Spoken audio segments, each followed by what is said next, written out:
Hey, so thanks for watching and going through the mini course. At this point, we're in this section where we're talking about remote facilitation, which is at the time that we're creating this course and creating this and having this interview, remote has become really, really important because of coronavirus or COVID, and people have been suddenly remote. And so I thought I'd bring in the big guns. I'm going to have a conversation today with Haley Temple from Mural. And Haley, the couple things that I hear all the time during the workshops that I do are how do you keep people engaged? That's big topic number one. And people are like really scared about that because they're used to being in the room and using their energy and their charisma and all these things that they can do to make sure that people are like still active, still going through all the activities. And then the other thing that people are really worried about is not being in physical space together. How do you keep the connection between the team members? Yeah. So I thought we'd have a conversation about that. And Haley's been kind enough to create a mural for us. Yeah. Thanks for having me. I think when you asked me these questions, I'm a very visual person, so I had to map it out to make sure I was providing something helpful for a lot of people, like you said, who are trying to figure out this online facilitation space and how do we bring, our superpowers that we have in person online. So this is I made it very dark and moody, but my big whiteboard for thinking about these two questions. So here we go. First one, let's dive in. Engagement. A lot of people are trying to make their online meetings look like this, where everyone's so happy and engaged. So a couple of pieces of advice I wanted to give to those of you who are doing this. First of all, you need to make it really, really clear why the meeting is happening. And I think it goes even a level deeper sometimes to say, well, okay, why are you in this meeting? So if you can, before the meeting happens, communicate what the goals are of the meeting, what you're trying to get out of that meeting, it's about being really intentional and making that clear to them, saying, okay, this is why you are here, and this is why we've been having this meeting, and this is why it's not just an email or a Slack message or something. So next, I like to make my activities short and sweet. So people have a really short attention span online, and I mentioned they're really distracted. So I like to, if you're going to say in an in-person session, give people 10 minutes to generate ideas together. If you say we're going to take 5 minutes and stop for clarifying questions or something, you give people that opportunity to say, you know what, I actually didn't catch what we were supposed to be doing. It's important to set ground rules at the start of your meeting. There's one that's really great that my boss, Mark Tippin, shared with me, which was at the start of the call, you say, okay, well, somebody name an exotic travel location. So someone could say, oh, I was in, Bali. So they say, okay, well, for this meeting, I realize some of you might be distracted. You might have other things going on. And if I, call on you to contribute something and you're distracted, just say, oh, I'm sorry, I was in Bali. Can you repeat that again? And it's not necessarily saying it's okay for people to disengage and disconnect, but it's recognizing that it happens and giving permission for people to join back in the conversation. And that's why I think it kind of ties back to the last thing about if people know why they're supposed to be there and what they're supposed to contribute to it, they're less likely to disengage or tune out from the conversation entirely. Another thing I was mentioning or thinking about too is just different types of activities. You actually have so many different types of ways to engage people in online meetings. And so you, as the facilitator, can get creative and have fun with it. Polls, contests, sketching, share videos, use GIFs. There's just so many different types of things to bring into meetings that make it way more fun. Actually, for a while, when I was really getting familiar with Mural, I used to take all of my slides, export them to images, and then dump them into a mural.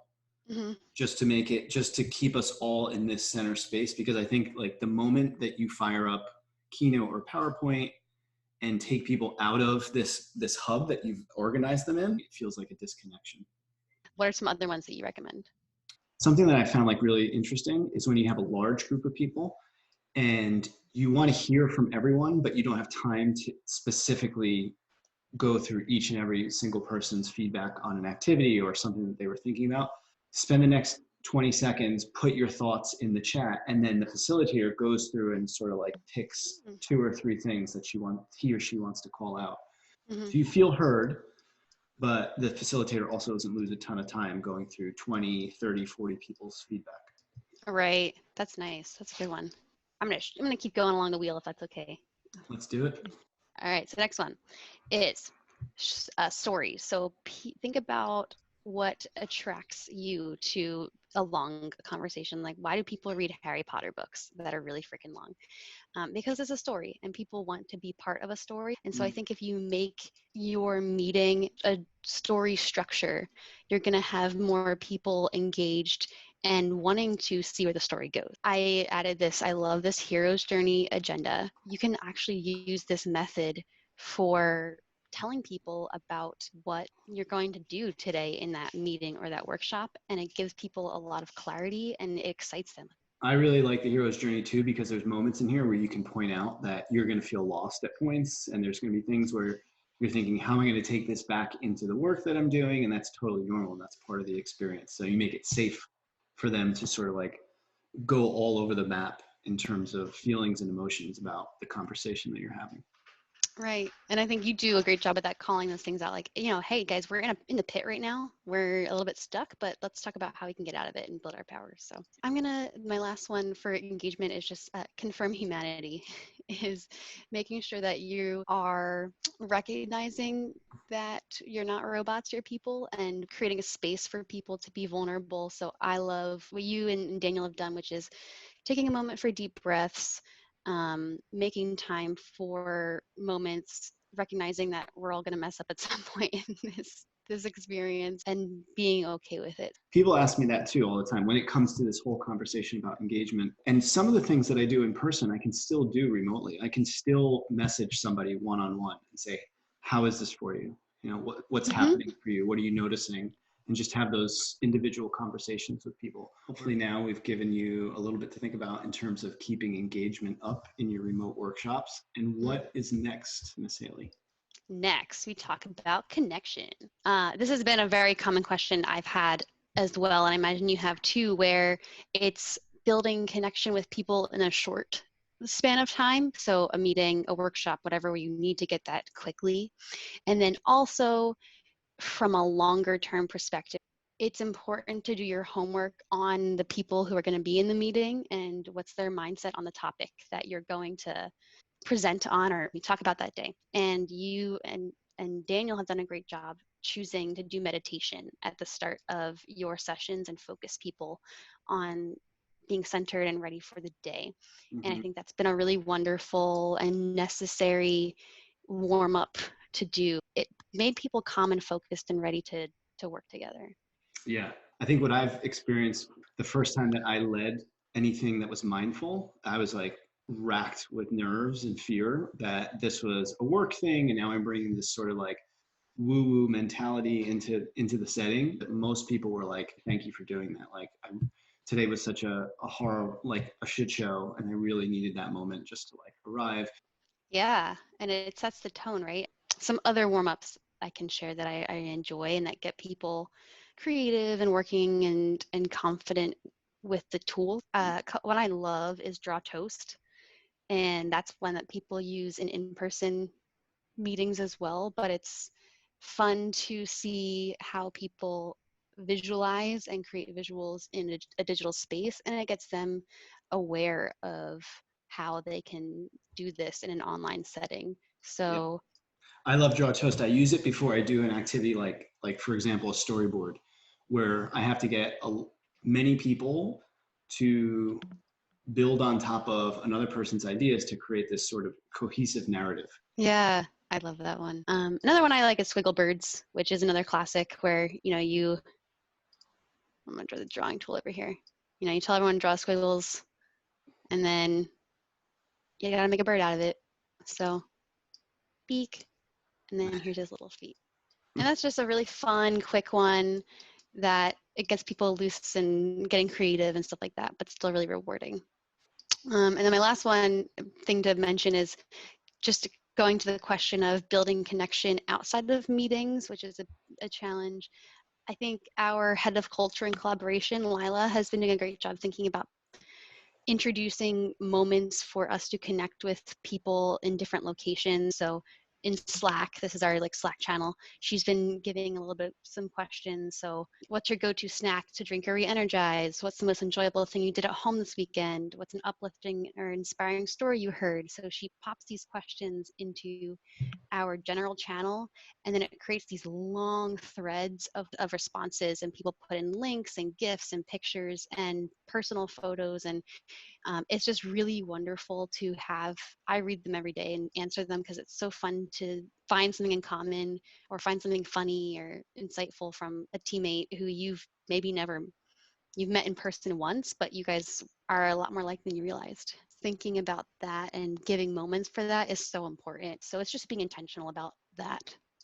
And what would you say to someone that's working in more of like a stiff corporate environment where like doing fun things and creating connection is it's almost like it's frowned upon? You need these activities to break people out of their shell or make people feel comfortable. So I always say like the TED Talk, How to Build a Movement, is really powerful, where if you're not the lone nut trying to do these things and you have other people who are bought into it with you, then you won't look like you're being silly or weird, and people will start to appreciate the value of it. So I would say find a buddy who, or a couple who can help you introduce that way of working into your group, and gut check what questions are going to be okay and people are going to be comfortable answering.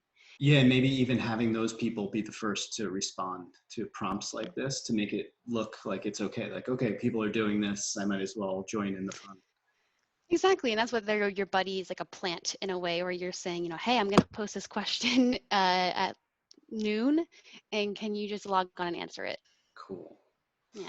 This is awesome. So if we zoom out, the two big topics that we talked about today were driving engagement, keeping engagement up during our remote sessions. So setting clear intentions, making sure that you're checking in on the human side of people coming together in space, especially if it's remote and they're not used to it, creating stories, different activities that can be fun and engaging, breaking your activities down to be shorter, and just acknowledging the things that are hard. Those are the big six that we covered in terms of keeping engagement up.